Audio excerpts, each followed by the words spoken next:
नमस्कार. Solar power plant लावणं industrial ग्राहकांसाठी कसं फायदेशीर आहे ते आज आपण पाहणार आहोत. आपण पाहतोच आहोत की दरवर्षी विजेची बिलं खूप मोठ्या प्रमाणात वाढत आहेत, पण त्या मानाने आपल्या उत्पादनांच्या किमती वाढवणं आपल्याला शक्य नसतं. त्यामुळे वीज बिलापोटी जो आपला खर्च होतो तो खर्च नसून एक खूप मोठा धोका आहे. यावरती उपाय काय आहे? यावरती उपाय आहे रूफटॉप सोलार पॉवर प्लांट बसवणं. एक उदाहरण पाहूया. या उदाहरणामध्ये एक इंडस्ट्री 10 लाख रुपये सोलार पॉवर प्लांट मध्ये इन्व्हेस्ट करते आहे. त्यांना काय फायदा होतोय? पहिला फायदा हा की या 10 लाखाच्या इन्व्हेस्टमेंट मध्ये जवळजवळ 2.5 ते 3 लाख किंवा त्याही पेक्षा जास्ती एवढ्या रकमेची वीज बिलामध्ये बचत होत आहे आणि ही बचत पुढच्या 25 ते 30 वर्षांसाठी दरवर्षी होणार आहे.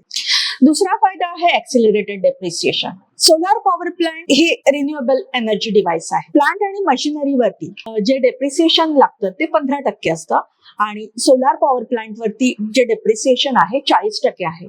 त्यामुळे खूप मोठ्या प्रमाणात सुरुवातीच्या काही वर्षांमध्येच टॅक्स सेव्हिंग होतं. पहिल्याच वर्षामध्ये जवळजवळ 1 लाख रुपयाचं टॅक्स सेव्हिंग होतं 10 लाखाच्या सोलार पॉवर प्लांट मधल्या इन्व्हेस्टमेंटमुळे.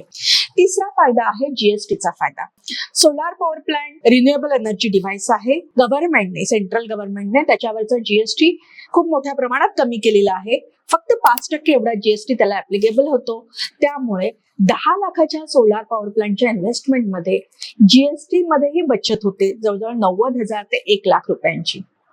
अशी खूप मोठ्या प्रमाणात बचत होत असल्यामुळे त्याचा जो पेबॅक पिरियड आहे तो खूप कमी कालावधीत 2.5 ते 3 वर्षातच येऊन जातो. इंडस्ट्रीच्या रूफटॉपवर लावलेला हा सोलार पॉवर प्लांट दरवर्षी जवळजवळ 20 ते 25 टन एवढं कार्बन उत्सर्जन कमी करणार आहे. त्यामुळे त्या इंडस्ट्रीला ESG ऑडिटमध्येही याचा फायदा होणार आहे. तसेच त्या कंपनीची, त्या इंडस्ट्रीची ब्रँड व्हॅल्यू वाढण्यासाठी त्याचा फायदा होईल.